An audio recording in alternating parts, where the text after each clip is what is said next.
L'home del nord. Robert Eggers, conegut per la seva meticulosa atenció al detall i la seva capacitat de submergir l'espectador en mons històrics amb una autenticitat aclaparadora, és el director de L'home del nord. Aquesta epopeia vikinga, basada en la llegenda d'Hamlet, inspiració per al Hamlet de Shakespeare, no només reafirma Eggers com un dels directors més fascinants del panorama actual, sinó que ofereix una experiència cinematogràfica immersiva, brutal i poètica a parts iguals. Eggers consolida la seva reputació com a mestre del detall històric i la narrativa atmosfèrica amb una posada en escena imponent. La seva direcció és precisa, hipnòtica i implacable, combinant una posada en escena visceral amb una dimensió gairebé mística. La manera en què fusiona el realisme cru de l'època vikinga amb el simbolisme mític i els elements espirituals crea un relat tan salvatge com transcendental. El cineasta juga magistralment amb el ritme. Cada escena està impregnada d'una tensió dramàtica poderosa, però alhora la pel·lícula es pren el seu temps per explorar la psicologia dels personatges, els rituals i les creences d'un món tan fascinant com aterridor. L'elenc de L'home del nord ofereix interpretacions memorables, aportant una força i una veracitat extraordinàries als seus personatges. Alexander Skarsgård brilla amb una interpretació animalística i instintiva. El seu Hamlet és una bèstia marcada per la venjança, un guerrer forjat en el dolor i la brutalitat. La seva presència física és imponent, però és en els seus silencis i en la intensitat de la seva mirada on trobem el veritable pes emocional del personatge. Nicole Kidman sorprèn amb una de les seves interpretacions més complexes i magnètiques. La seva reina Gudrun desafia les expectatives, revelant capes inesperades de traïdoria i ambigüitat que subverteixen el relat tradicional. Anya Taylor-Joy, en el paper d'Olga, aporta una dimensió lírica i mística al film. La seva interpretació combina fragilitat i astúcia, oferint un contrapunt fascinant a la ferocitat d'Hamlet. Claes Bang compon un antagonista formidable.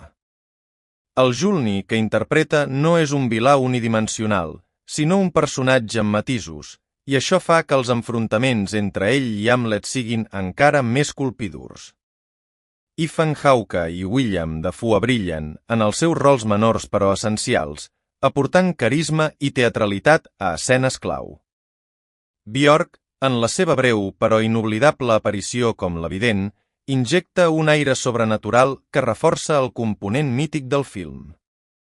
El guió, coescrit per Eggers i el poeta islandès John, combina la cruesa d'una història de venjança amb la profunditat temàtica d'una epopeia tràgica. A diferència de les narratives de venjança convencionals, L'home del nord no només construeix un relat d'acció visceral, sinó que també reflexiona sobre el destí, la moralitat i la naturalesa cíclica de la violència. La influència de la mitologia nòrdica és palpable en els diàlegs, amb un llenguatge líric que transporta l'espectador a una altra era. Jerim Blaska, cinematògraf habitual d'Eggers, signa una fotografia impressionant que equilibra el realisme cru amb una poètica visual d'una força extraordinària. Els paisatges de terres inhòspites i volcans en erupció es converteixen en un personatge més de la pel·lícula. L'ús de la llum natural i el contrast entre les ombres i el foc creen imatges d'una bellesa primitiva.